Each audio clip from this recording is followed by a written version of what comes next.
Episode 2, Mamá María Names the Llama.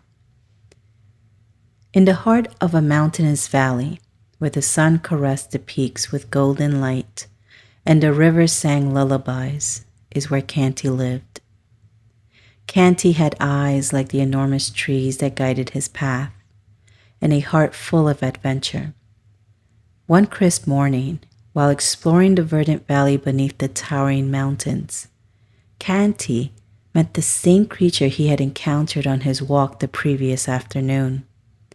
Its presence was as magnificent as a cloud and as energizing as the sun's rays, a milky white specimen in all of its glory. The llama, with her lush coat and eyes filled with kindness, had followed Canti home. She walked with a grace that made her look regal, yet her steps were silent, barely whispering against the soft earth. When they reached home, a small cottage nestled at the edge of the valley, his mom, seeing the bond already forming between her son and this majestic creature, agreed to let Canti keep the llama as a pet. This was clearly an ancestral gift. Canti's grandmother, Mamá María, who knew the language of the earth and the stories of the stars, smiled at the sight. She approached the llama, gently stroking her wool. "She shall be named Charqui," Mamá María declared, her voice a gentle melody in the evening air. "Why Charqui, Mamá María?" Canti asked, his curiosity as boundless as the valley. "Well, son, in Quechua, Charqui means llama jerky. I mean, just look at her."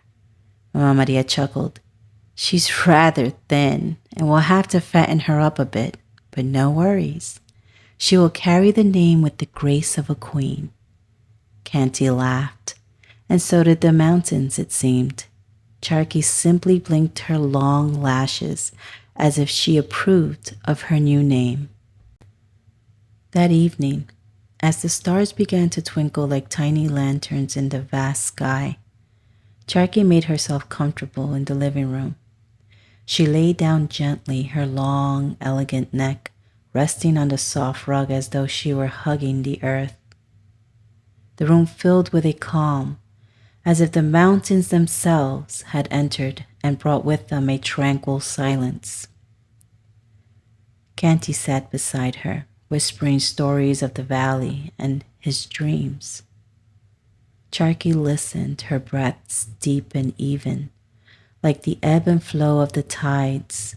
Her eyes slowly closed, and with each breath, she seemed to drift further into a world of dreams, where valleys floated in the sky and mountains whispered secrets.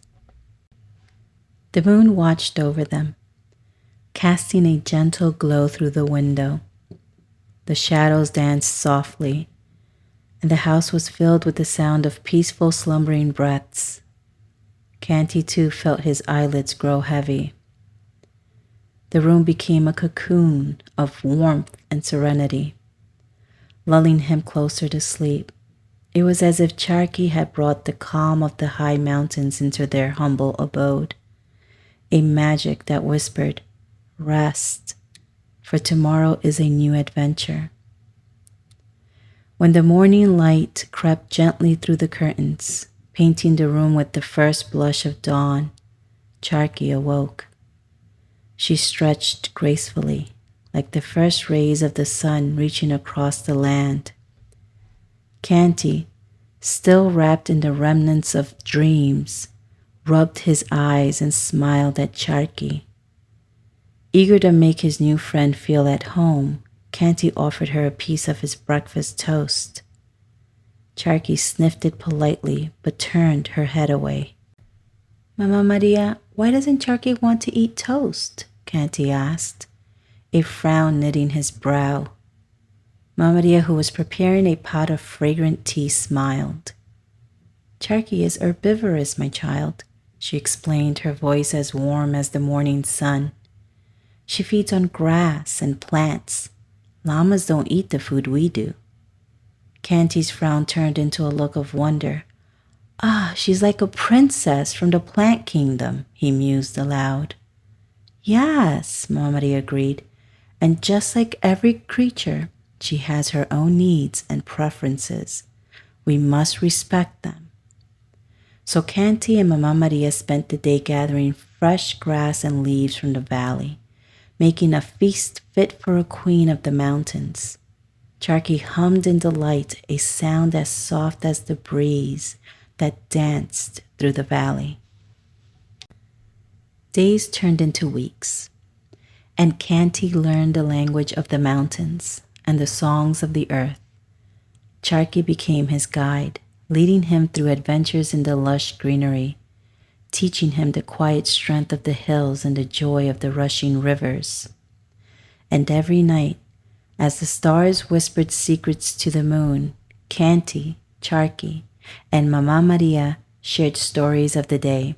The house filled with laughter and the scent of pine became a home for dreams, a haven where every night they were lulled to sleep by the gentle hum of the earth under the watchful eyes of the mountains that had brought them together.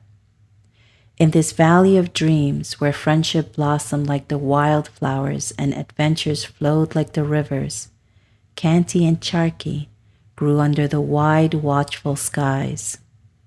And in their hearts they knew that no matter where their adventures took them, the valley would always call them home. Did you enjoy this episode of CantiTales? If you'd like to hear more, please like, share, and subscribe to our channel as soon as you wake up. Sweet dreams.